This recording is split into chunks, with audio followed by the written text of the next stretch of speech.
The following show was recorded on the 29th of January 2012 with Dr. Ray Peat. It's a part 2 discussion about progesterone. Some podcasts of this show are available at radio4all.net. That's radio4all.net. And when you get to the website, search for Politics and Science. And now here's the show.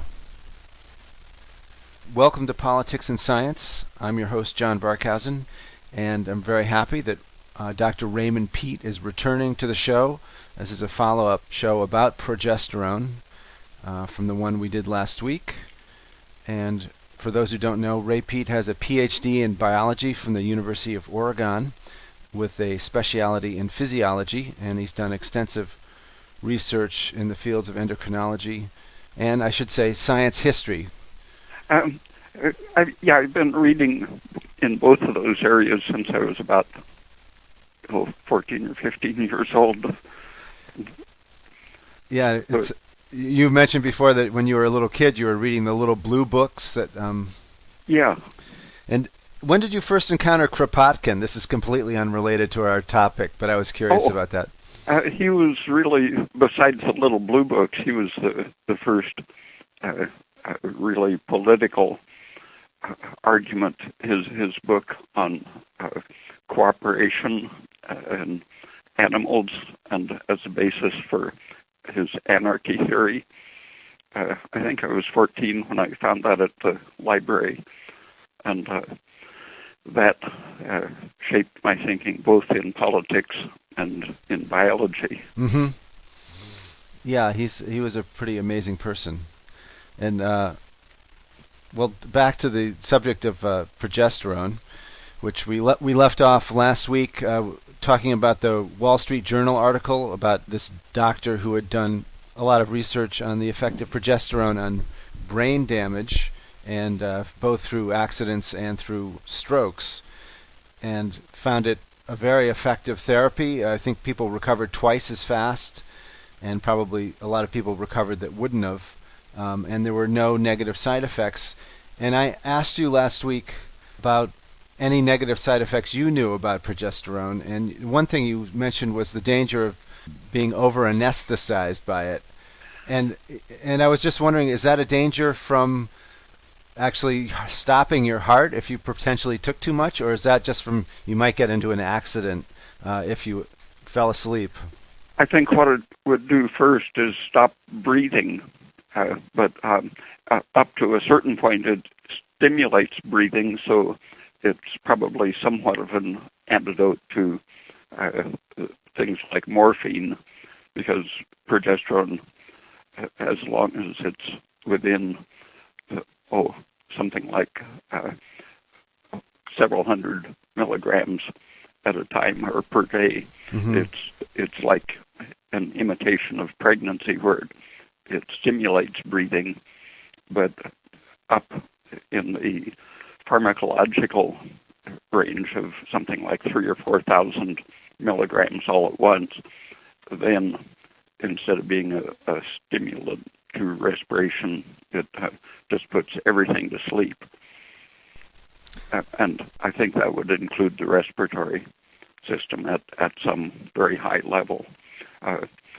In Mexico, some students were experimenting with the idea that maybe progesterone works like morphine because of those sedative effects. And so they combined naloxone, the anti-morphine drug, with progesterone, and their experimental rat died.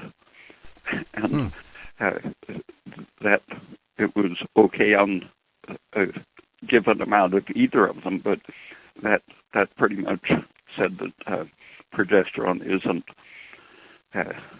acting like morphine, because the anti-morphine chemical seemed to exaggerate the anesthetic effect of progesterone. Is it the equivalent of saying that maybe water supports life, but if you drink too much of it or fall into it, it can potentially kill you? What's the range of the dose we're talking about for overdosing on progesterone? Well, no one really has done that. My student's rat was the only death that I know of, even experimentally. In the 1940s, Hans Selye had told his technicians to experiment with very big doses of progesterone, and after doing some experiments, they said those high doses had killed the rats, and he didn't believe it. He said, what did you do with them? And they went to the garbage and fished them out, and he published photographs holding them by the skin on their back. They looked sort of like a wet dish rag, just the most relaxed rat you ever saw. But they weren't dead. They were just deeply sleepy. But his technicians had thought they died. So I'm not even sure that my students were not mistaken about the naloxone and progesterone combination, but they thought the rat had died. I see. Well, I think that settles that then. So it's only potentially fatal in enormous quantities. Yeah. And you also said that vasectomies in men tended to lower progesterone in those men. And I was wondering what's the mechanism behind that? Well, it wasn't consistent, but when the men had very distinct symptoms following the vasectomies, they studied what was going on and found that the ones who had the symptoms had very low to almost zero progesterone, and they recovered when they gave them progesterone, but most of the men having vasectomies didn't have any symptoms. And so my interpretation is that it's a biological analog to what's reasonable in the female. If the female has an infection in the uterus or tubes, for example, it's biologically reasonable to turn off progesterone production so that pregnancy can't happen. And so irritation in the uterus or tube in the female causes the sterility by turning off progesterone and increasing estrogen. And I think the event in the men who had a bad reaction to vasectomy, I think it was the biological equivalent of a signal traveling up the ducts to the probably to the testicle, maybe to the pituitary, turning off steroid production.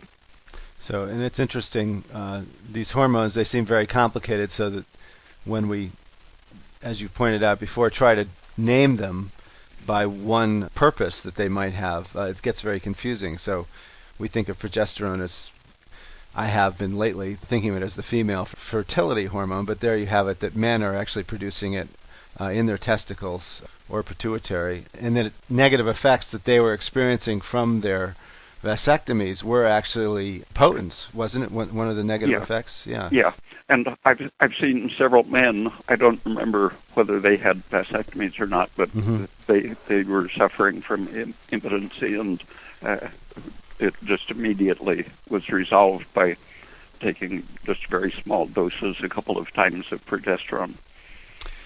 It's sort of like priming the pump. Progesterone has a positive feedback, apparently in men as well as in women. But people have experimented with slices of either ovary tissue or adrenal tissue, which makes some progesterone. And they found in both cases that if you add a little bit of progesterone, it increases the organ's production of progesterone, positive feedback, which is unusual in hormone regulation. And that indicates to me that the body doesn't see it as something you can get too much of. Yeah, from that kind of engineering, you would think that the body believes that more is always better in the case of progesterone.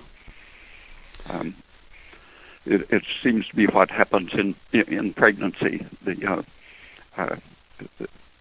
If a person is having some biological problem where their progesterone drops off and they start bleeding during the pregnancy, there have been studies where women who habitually either miscarried or had monthly bleeding every month of the pregnancy and then delivered at 5 or 6 months, maybe 7 months, they would give early in the pregnancy 1 shot of progesterone, and I think it was 2/3 of the women maintained full increasing production every week higher than the preceding week until they had a normal 9-month delivery.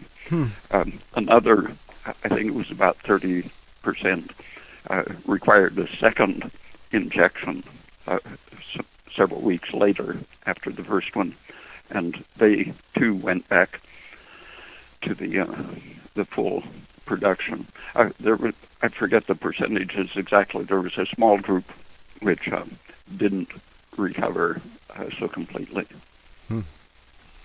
And I know a lot of people are going in for fertility therapy in this day and age. I don't know if it's more than in the past. But do you know, does progesterone still play a big role in modern fertility therapies? Yeah, but very few of the clinics that specialize in that really understand.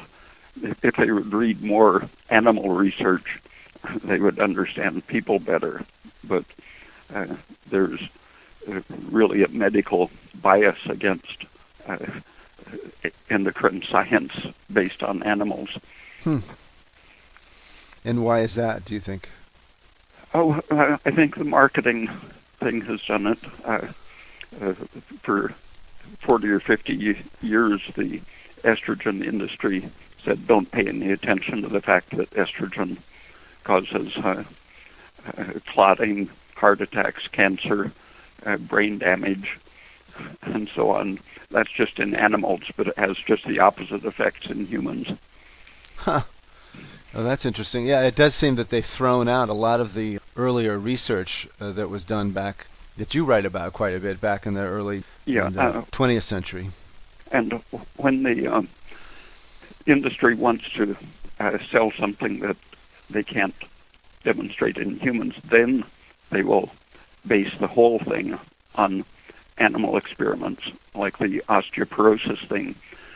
They found that there was no evidence that they could demonstrate bone improvement with estrogen in people.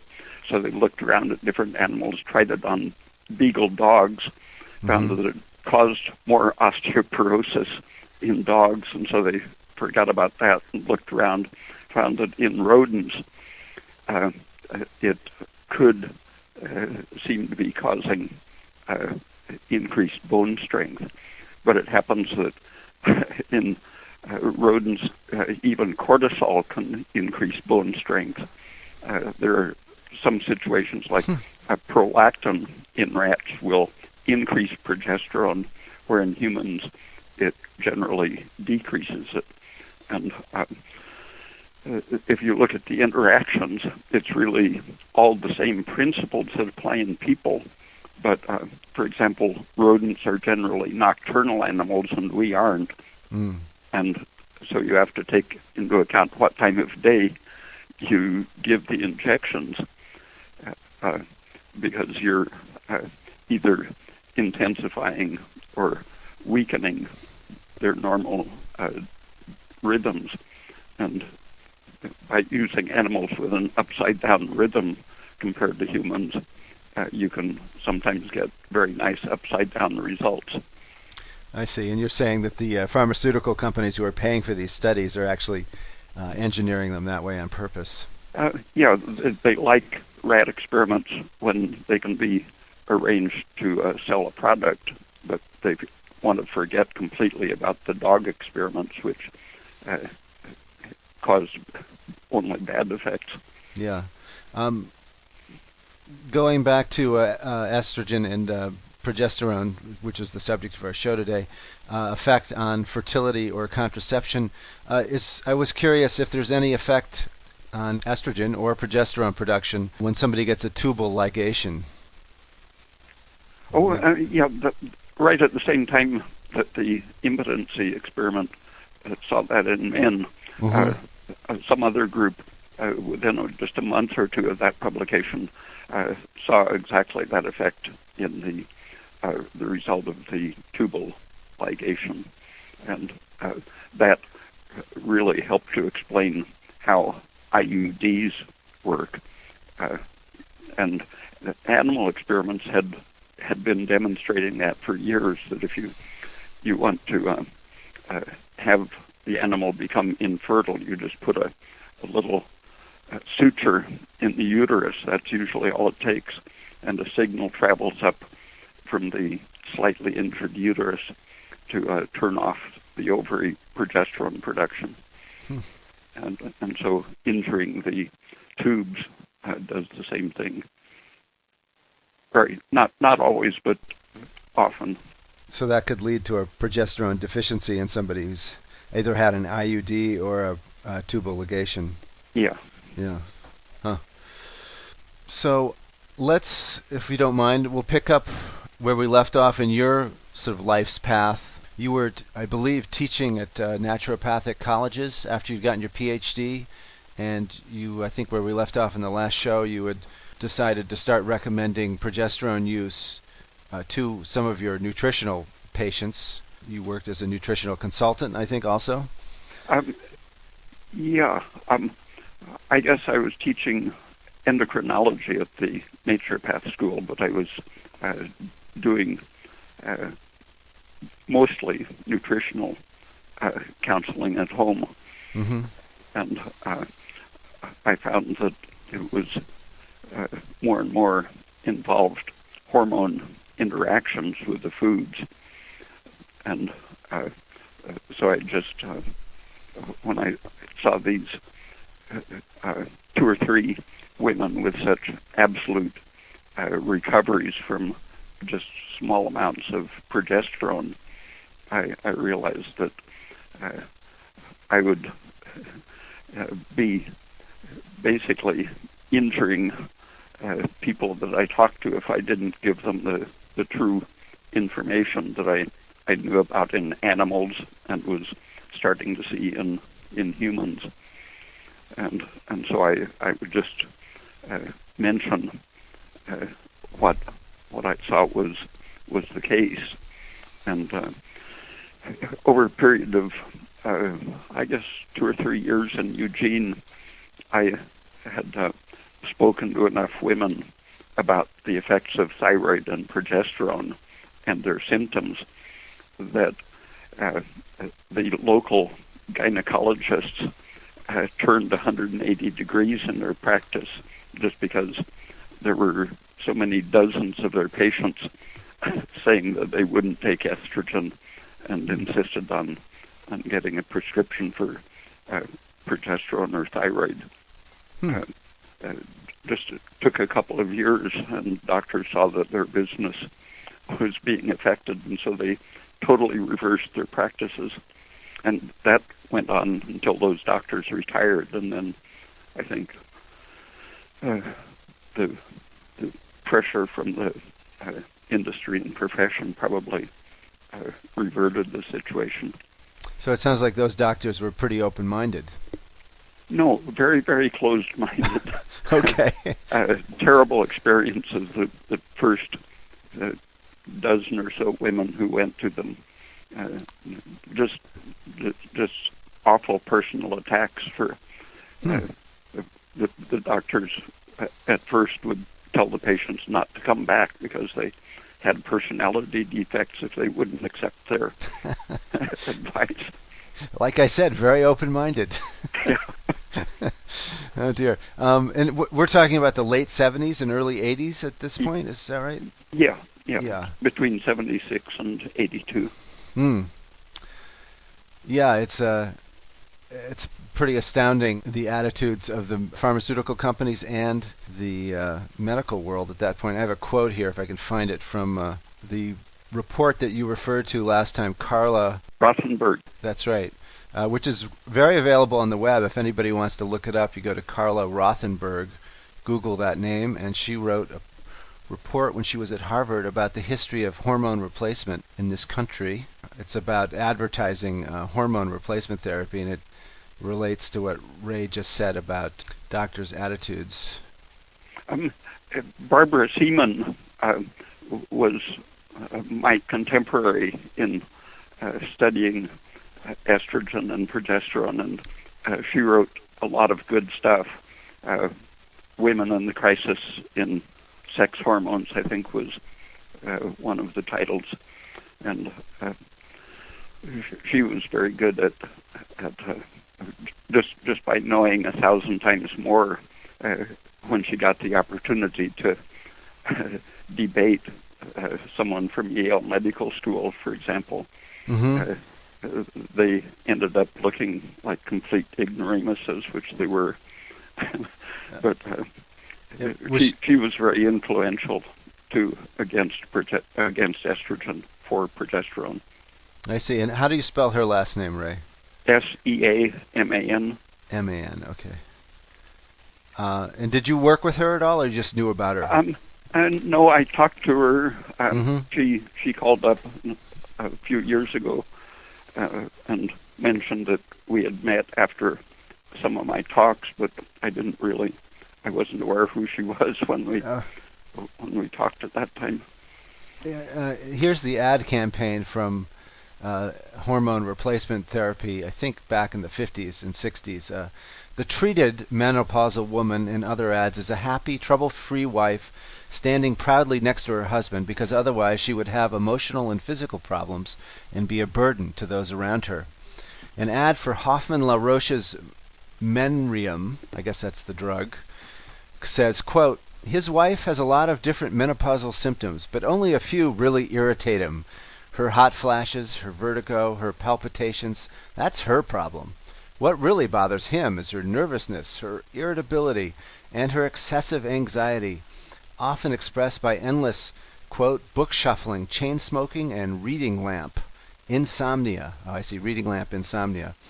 Meridium takes care of the vasomotor symptoms as well as the emotional symptoms. This means the symptoms that bother his wife the most, and the symptoms that irritate him the most. So to help them both get through menopause, remember Menrium. There we go. Oh. In case you want to go get some. Probably off the market at this point, but that was, I thought, pretty astounding example.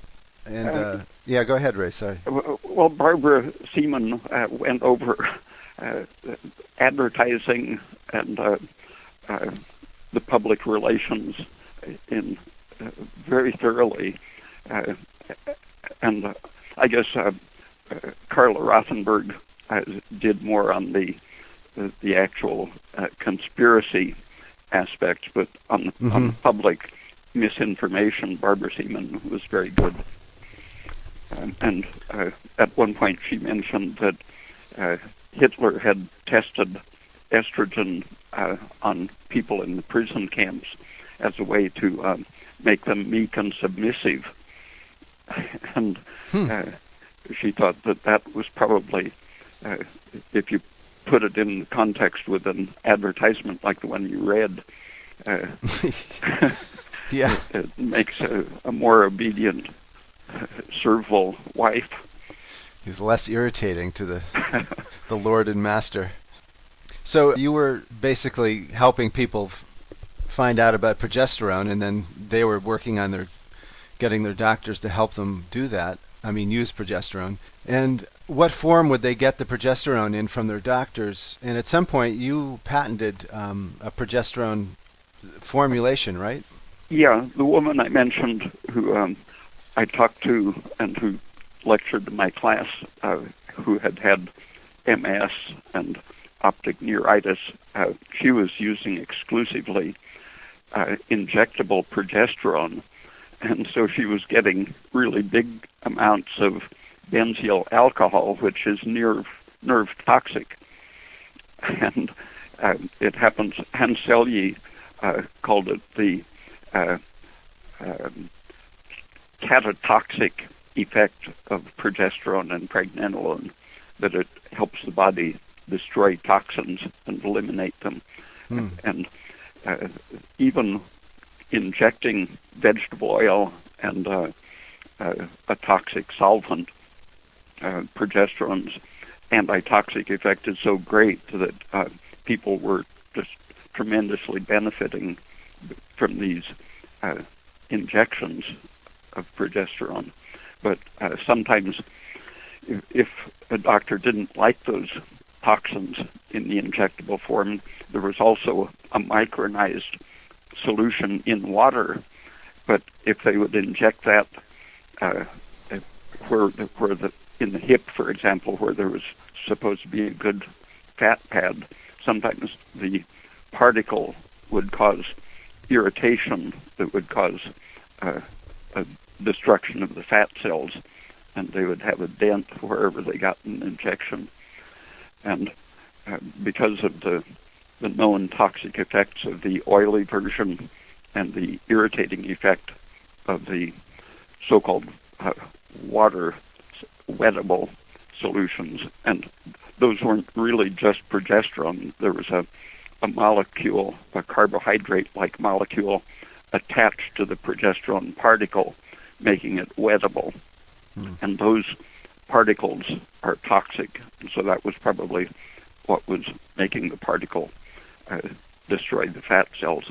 But anyway, knowing about the problems with injection and the medical indoctrination that stomach acid destroys progesterone, even though the manufacturer involves boiling the steroid in acid, so your stomach couldn't make a dent in the activity of progesterone. But anyway, as an alternative, I decided, since I had noticed that I could taste progesterone just sticking my hand in the powder, I decided that if I could get doctors to use it on the skin, that would let them have the opportunity to see what it really does.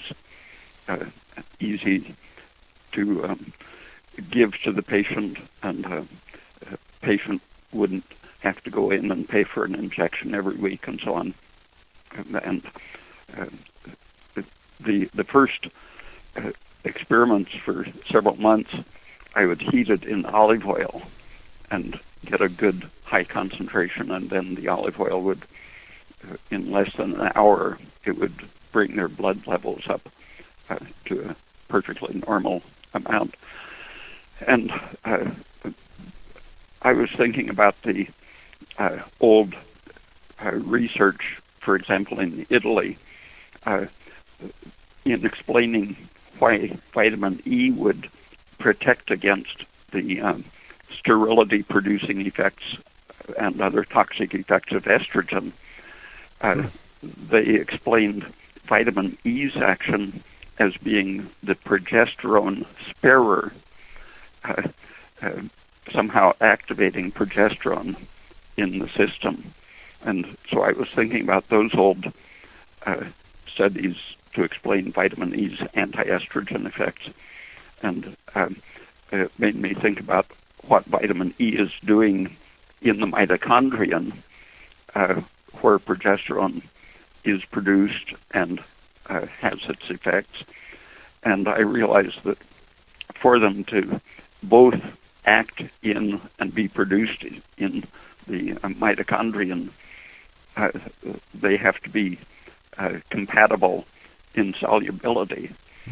And so I dropped some progesterone powder in vitamin E and saw that I could get a 50-50 solution with a very pure form of vitamin E.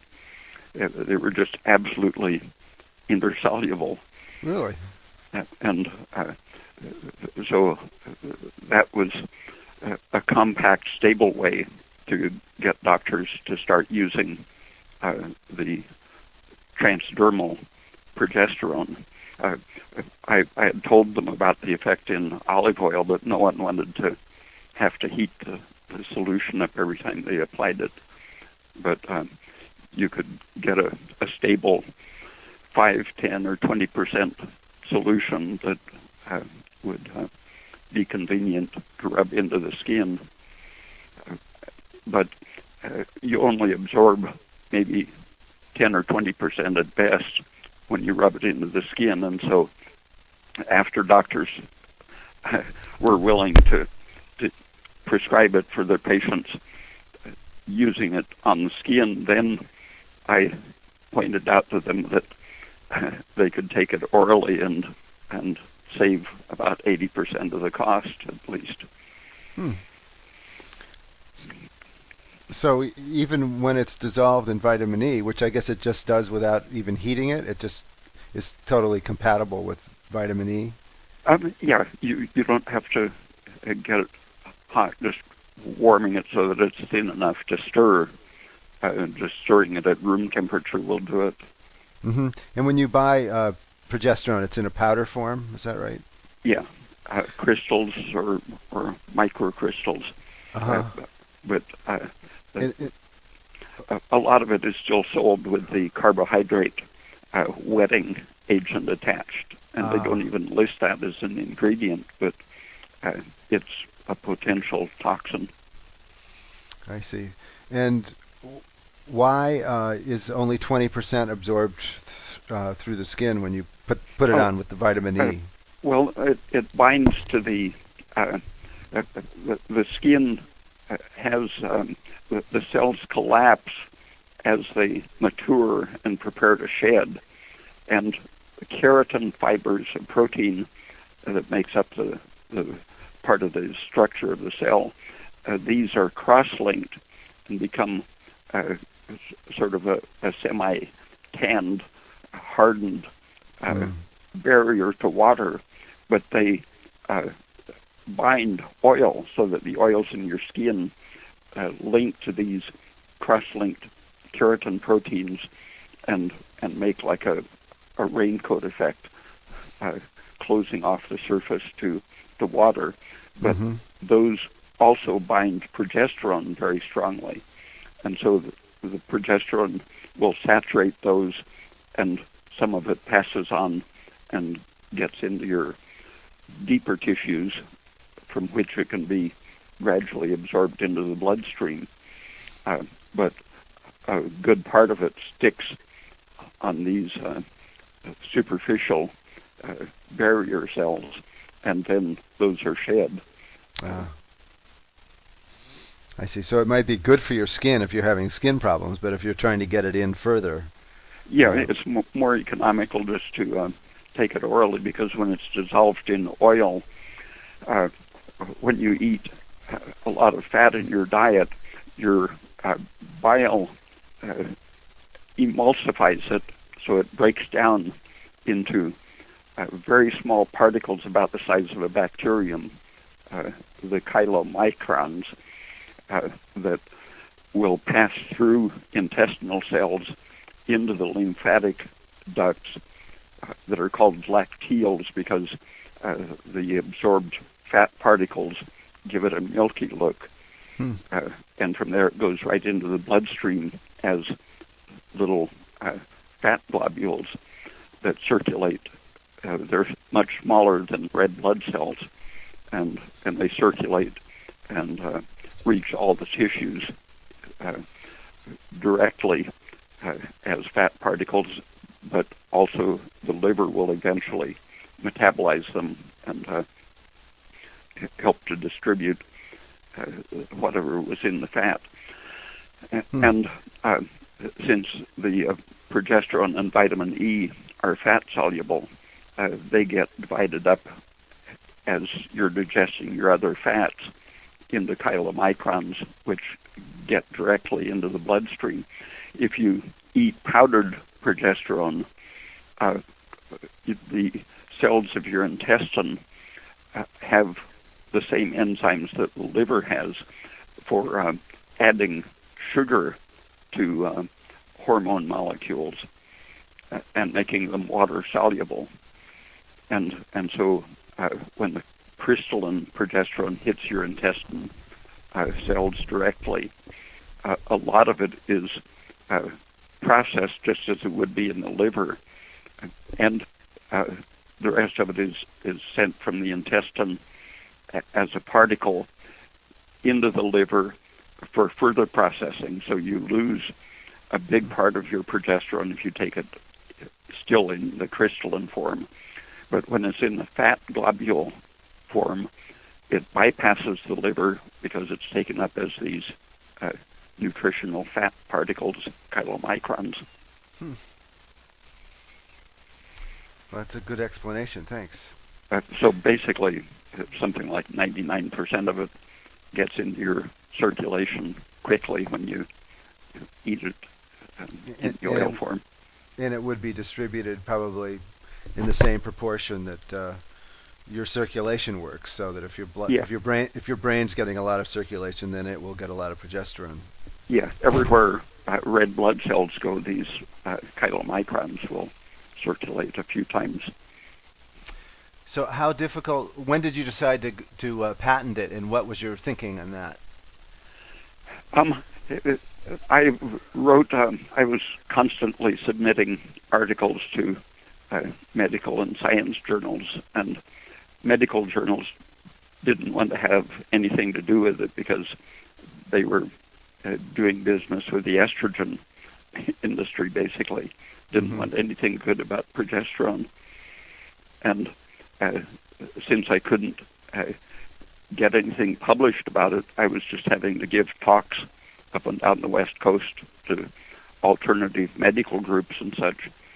And so I wanted to get the information out and figured that publishing it as a patent would be the only way I could get it on the record and openly distributed. So was it difficult getting the patent from the government?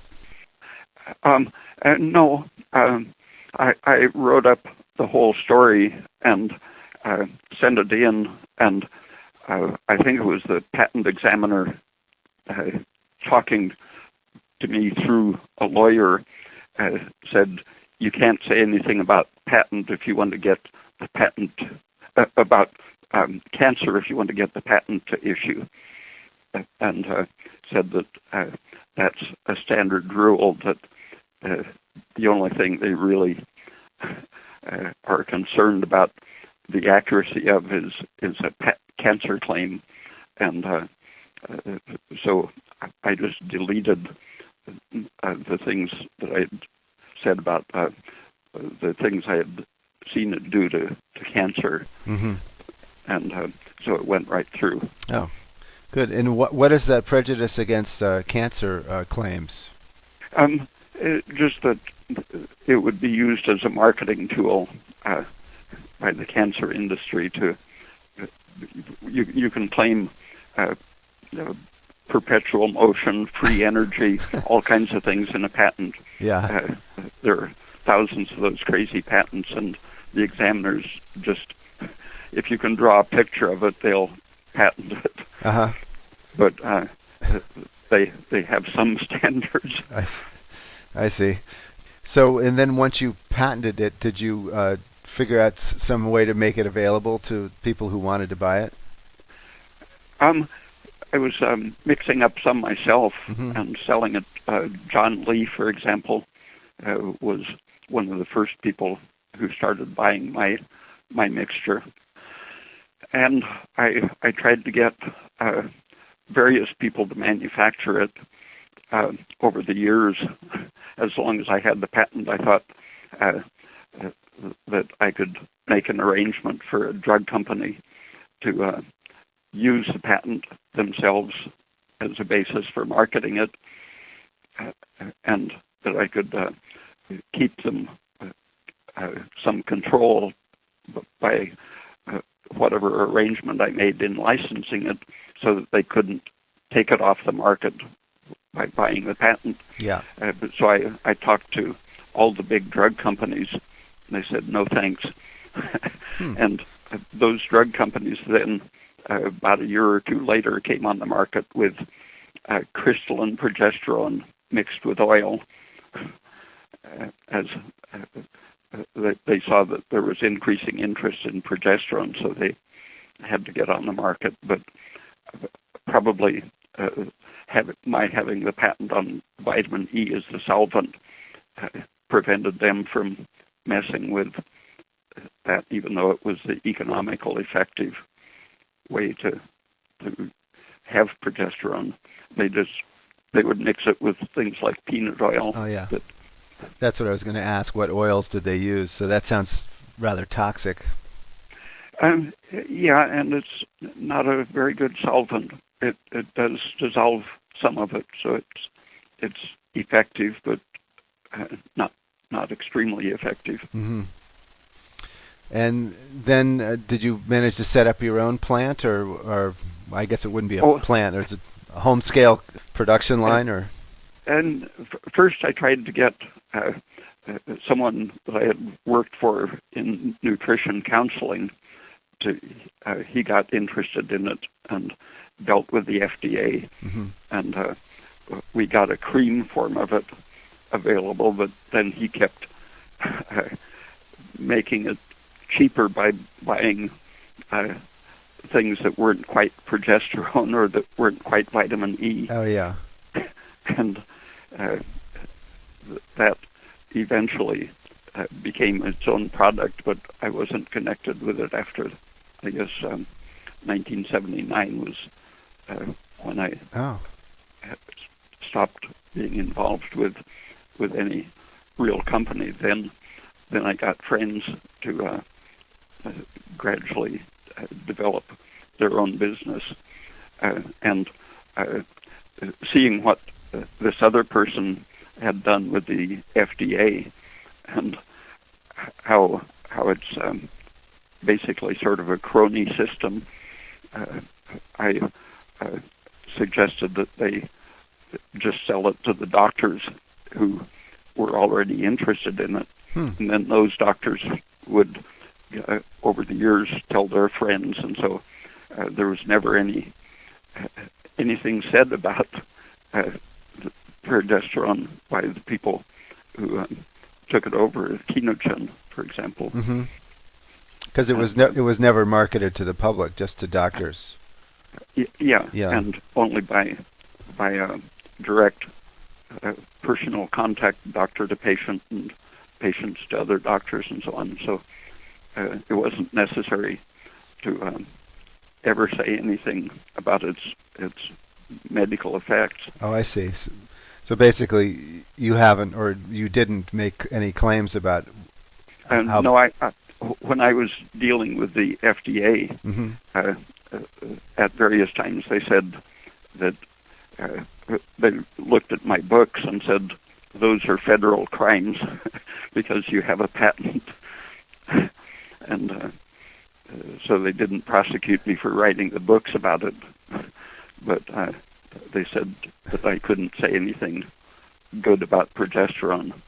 Oh, even in your books you couldn't say anything about it, even though it's not attached to the actual vial of progesterone. Yeah, I asked them if they would put that in writing just because it seemed so ridiculous, and they said no. Yeah, well, I guess somebody's sort of flexing their muscles there, but they didn't really want to throw the punch.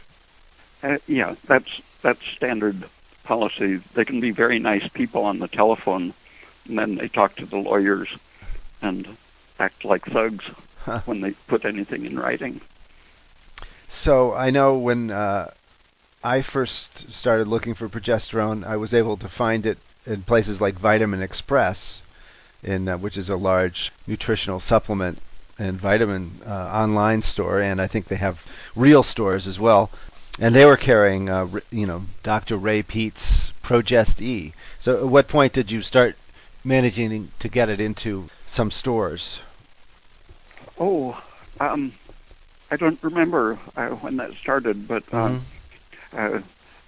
they got that out of John Lee's books, and so I don't remember when his books made it famous, but that's where they got attached my name to it, which they weren't supposed to do. But John Lee described it as Ray Peat's Progesterone, and so that's what the customers wanted, and so these places like Vitamin Express attached my name to it, even though I hadn't been involved with it for, I guess, 15 years at that time. I don't believe there's any claims made on the packaging or even in the literature at, say, Vitamin Express for what it's used for. Yeah. How is it sold under FDA supervision? I talked to 1991. I talked to a man in FDA headquarters in Bethesda, who described himself as the head of the drug division of the whole thing, as opposed to the food and cosmetic sections. And he said that he had just read an internal magazine historical article that in 1941, when they were getting around to enforcing I think it was the 1937 Food and Drug Act, they had a meeting in which they decided they would not take authority over natural hormones. And he said, I had it right here on my desk. I'll send you a copy when I can find it. But then months later, I got a letter apparently written by his lawyers, which didn't mention that article at all. And under Freedom of Information Act, I tried to get a copy of that meeting. And after a very long time, I got some edited pages that cut off right at the point where they were going to say that, and so I gave up. At one point, I explained that the pages weren't complete, and whoever I talked to at that point said, well, the meeting was a long time ago, and we didn't save the records. Huh. Wow. Well, that sounds like classic bureaucratic obfuscation.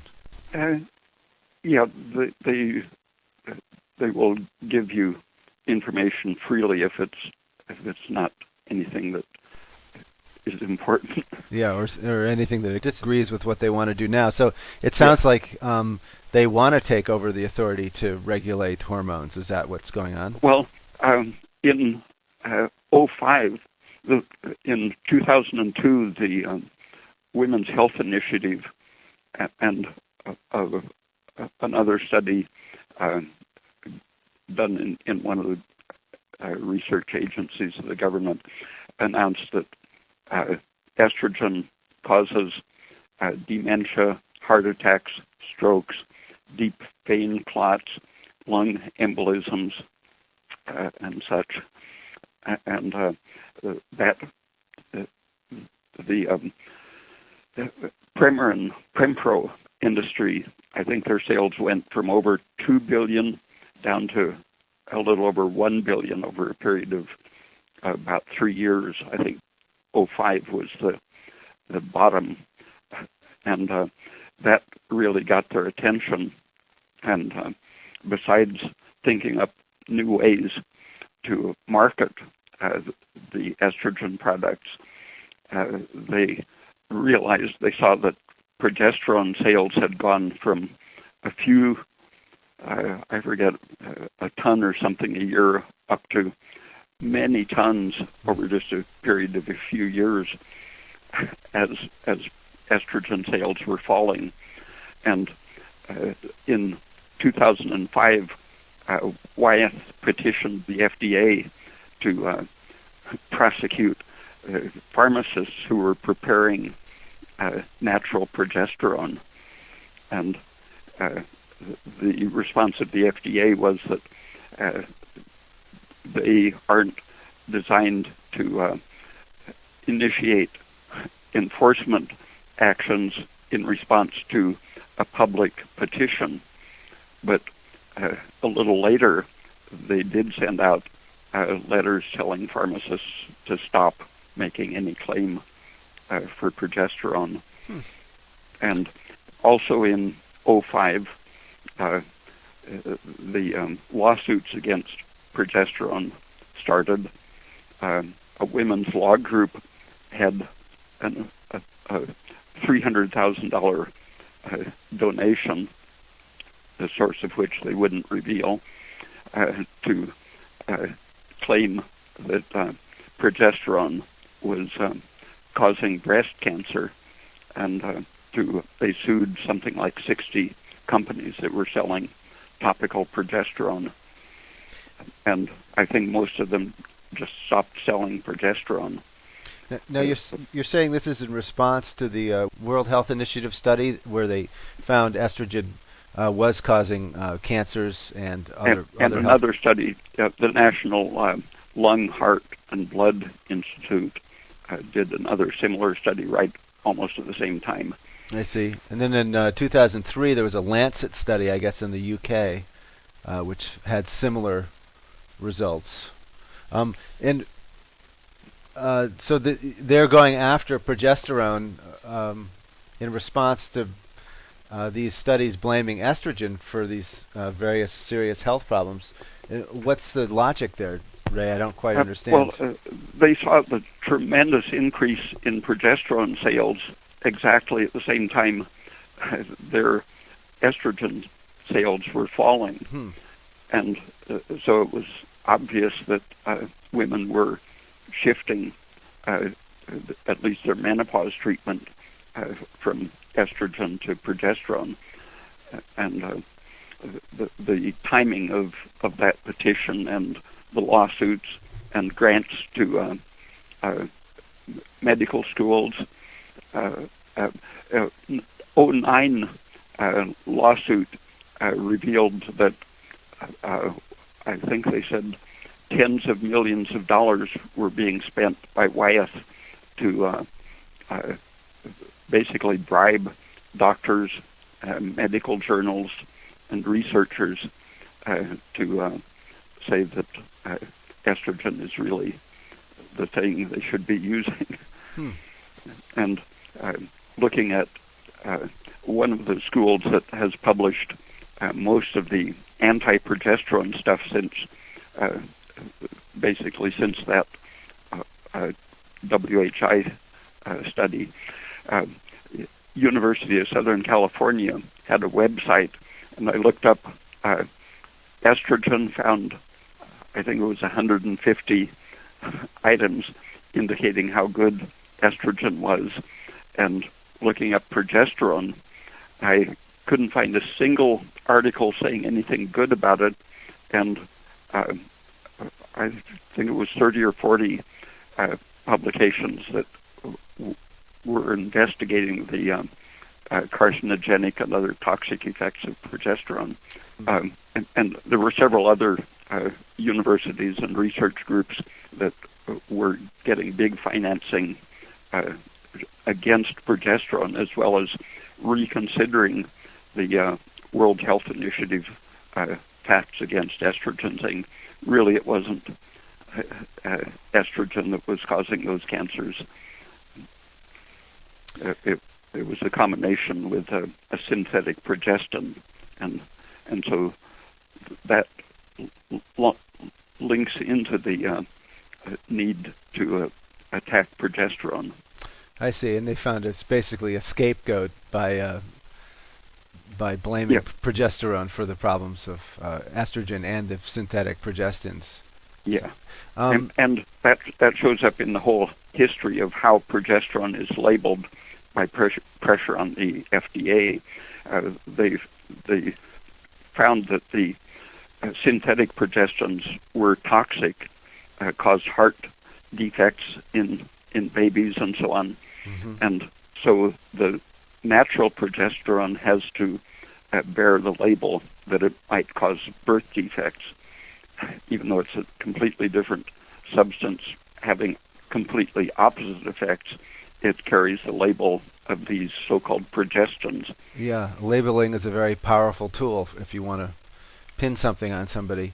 And for people who think it's silly that they would, a silly idea that they would go to these lengths, you should know that just sales of Premarin products alone generated $2.5 billion dollars, $2.04 billion in sales in 2001. So these people, the drug companies, were wildly successful with these products, and the WHI study seriously dented that success. Yeah, lost them billions and billions of dollars. Yeah. Ray, we've come to the end of the hour. It's hard to believe, and we still haven't gotten to the meat of what's been happening, or what did happen with progesterone under California law. And I do want to cover that. So, would you be willing to do a part 3 show to follow up?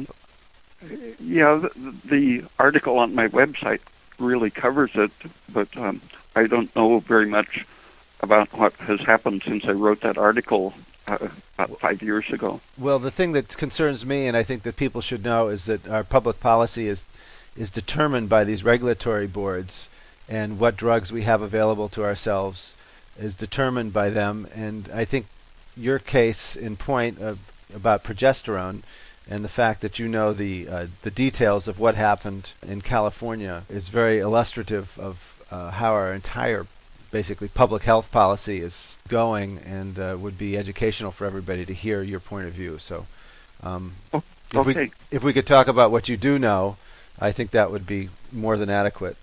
Okay. So thanks so much for being on Politics and Science today. We've been talking to Dr. Raymond Peat, who's a PhD in biology, which he received from the University of Oregon, and he's specialized in physiology and endocrinology, and is also a science historian. And you can find out a lot more about Dr. Raymond Peat at raypeat.com, where he has many articles to read about this subject and many more. All right. Thank you very much, Ray, and have a good week if I don't talk to you. Okay, thanks. You too. Bye-bye. You've been listening to a conversation with Dr. Raymond Peat made on the 29th of January, 2012. It's a part 2 discussion about progesterone. And hopefully in the coming days, part 3 will be recorded and available to listen to. If you're interested in hearing the show again or checking out other shows of politics and science, a growing number, slowly growing number, is available at the podcast website, which is at the radioforall.net website. You put in radio numeral 4 all.net, radioforall.net, and then once you're there, search for Politics and Science. I hope you've enjoyed today's broadcast, and I hope you will tune in again next week for another edition of Politics and Science.